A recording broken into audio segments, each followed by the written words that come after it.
بسم اللہ الرحمن الرحیم۔ بہت سے نمازیوں کی پیشانی پر کالا نشان پڑ جاتا ہے، جسے کچھ لوگ نماز کا ٹیکا کہتے ہیں اور کچھ لوگ اسے محراب کہتے ہیں۔ کیا اس نشان کے بارے میں قرآن و حدیث میں کوئی فضیلت یا ذکر آیا ہے؟ بعض لوگ کہتے ہیں کہ زیادہ نمازیں پڑھنے اور سجدہ وغیرہ کرنے سے یہ نشان ظاہر ہو جاتا ہے۔ اگر زیادہ نمازیں پڑھنے اور زیادہ سجدے کرنے سے یہ نشان ظاہر ہوتا تو پھر کیوں ہمیں کوئی عورت نظر نہیں آتی جس کے ماتھے پر یہ نشان ہو؟ کیا یہ محراب صرف مردوں کو عطا کیا جاتا ہے؟ ناظرین گرامی، ترمذی کی حدیث نمبر 1363 میں رسول صلی اللہ علیہ وآلہ وسلم نے فرمایا، اللہ تعالیٰ کو 2 قطروں اور 2 نشانوں کے علاوہ کوئی چیز زیادہ محبوب نہیں۔ 2 قطروں میں پہلا وہ قطرہ ہے جو خوف خدا کی وجہ سے آنکھ سے نکلتا ہے، اور دوسرا وہ خون کا قطرہ ہے جو خدا کی راہ میں لڑتے لڑتے مومن کے جسم سے نکلتا ہے۔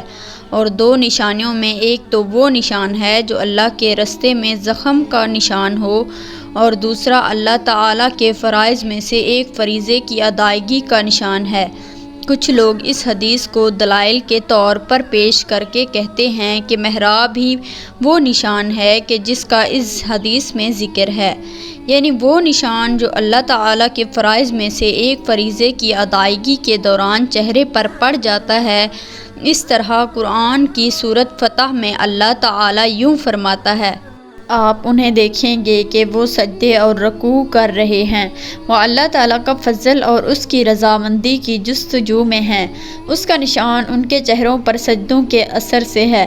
اس آیت میں تفسیر میں راجح یہ ہے کہ اس کا نشان ان کے چہروں میں سجدوں کے اثر سے ہے۔ اس سے مراد اطاعت، فرما برداری اور عبادت کا نور ہے، اور یہ کوئی ضروری نہیں کہ جلد کی سختی کی بنا پر یہ علامات ان کے چہرے میں سجدے والی جگہ میں ہو۔ علی ابن طلحہ نے ابن عباس رضی اللہ تعالی عنہ سے بیان کیا ہے کہ ان کے چہروں میں اس کا نشان یعنی بہتر حیت اور حالت ہے، اور مجاہد رحمۃ اللہ اور کئی ایک نے کہا ہے کہ یعنی خشوع اور تواضع مراد ہے۔ کسی نے حضرت مجاہد سے کہا کہ میں تو اس آیت کا مطلب لیتا تھا کہ اس سے مراد وہ نشان ہے جو ماتھے میں پڑتا ہے۔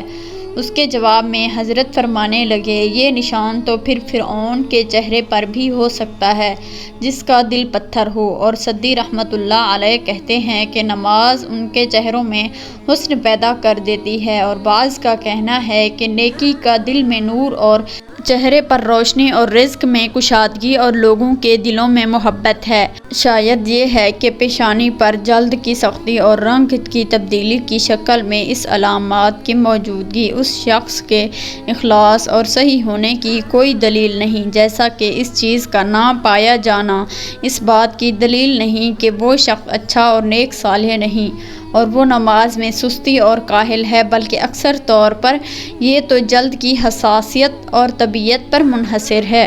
شیخ ابن عثیمین فرماتے ہیں کہ سجدے کی بنا پر پیشانی پر پیدا ہونے والا نشان نیک اور صالح لوگوں کی نشانی نہیں۔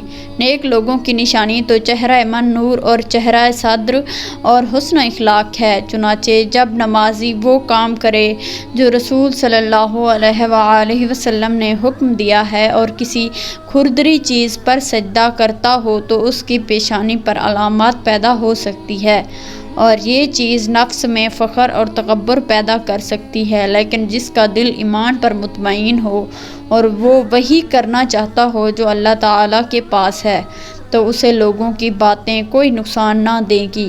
لیکن اگر کوئی شخص عمدہ ایسا کرتا ہے حتیٰ کہ اس کی پیشانی میں سجدے کی علامات جیسی چیز پیدا ہو جائے تو یہ دکھلاوا اور کذب سے ہے، اسے دردناک عذاب کی ہلاکت ہے۔ مفسرین کے مطابق مرد کی جلد عورت کی جلد سے زیادہ مضبوط ہوتی ہے۔ مرد مسجد میں 5 وقت کی نماز باجماعت ادا کرتا ہے، جس جگہ وہ نماز ادا کر رہا ہوتا ہے وہاں زمین بھی سخت ہوتی ہے، اور مرد عورت کی نسبت اپنی جلد کا خیال بھی کم رکھتا ہے۔ عورتوں میں یہ نشان اس وجہ سے نظر نہیں آتا ہے کہ عورتیں نماز ادا کرتے ہوئے جس جگہ پر سجدہ دیتی ہیں وہ جگہ نرم ہوتی ہے، اور دوسری بات دیکھنے کو یہ ملتی ہے کہ عورتیں مرد کی نسبت اپنے ماتھے کو سجدے کی جگہ پر زیادہ زور سے نہیں رگڑتی۔ یہی وجہ ہے کہ عورتوں کے ماتھے پر سیاہ نشان کم ہی نظر آتا ہے۔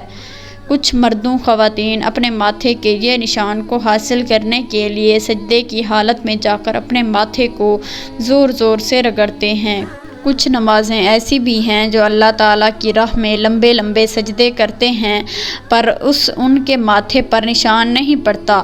کچھ ایسے بھی انسان دیکھنے کو ملے ہیں جو پتوں پر اپنے ماتھے پر رگڑ کر نشان لگا لیتے ہیں کہ لوگ مجھے نیک اور پرہیزگار سمجھنے لگ جائیں۔ اللہ کے نزدیک نیک اور متقی وہی ہے جس کی نیت صاف ہے اور ہر کام اللہ کی رضا کے لیے کرتا ہے۔ اگر لوگ ماتھے پر نشان کو حاصل کرنے کے لیے لمبے لمبے سجدے کرتے ہیں تو وہ صرف اور صرف دکھاوا ہوتا ہے۔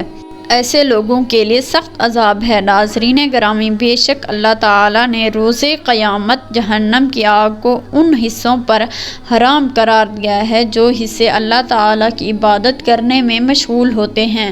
نمازی کے چہرے کا نور بھی ان میں سے ایک ہے جو کہ اللہ تعالیٰ کی رضا حاصل کرنے والوں کے چہروں پر ظاہر ہوتا ہے۔ حضرت ابو ہریرہ رضی اللہ تعالیٰ عنہ سے مروی ہے کہ نبی کریم صلی اللہ علیہ وآلہ وسلم نے فرمایا کہ جہنم کی آگ ابن آدم کے سارے جسم کو کھا جائے گی سوائے نمازی کے پڑے سجدوں کے اثرات کے، کیونکہ اللہ تعالیٰ نے اس آگ کو ان پر حرام قرار دیا ہے کہ وہ سجدے سے پڑے نشان کو کھائے۔ حضرت سیدنا جابر رضی اللہ تعالیٰ عنہ سے مروی ہے کہ میں نے نبی کریم صلی اللہ علیہ وآلہ وسلم کو فرماتے ہوئے سنا ہے کہ یقیناً کچھ ایسے بھی لوگ جہنم سے نکل کر جنت میں داخل ہوں گے جس کے چہروں کے حلقوں کے علاوہ جسم کے باقی تمام حصے جل چکے ہوں گے۔ اللہ تعالی ہم کو نیک کام کرنے اور 5 وقت کی نماز قائم کرنے کی توفیق عطا فرمائے، آمین۔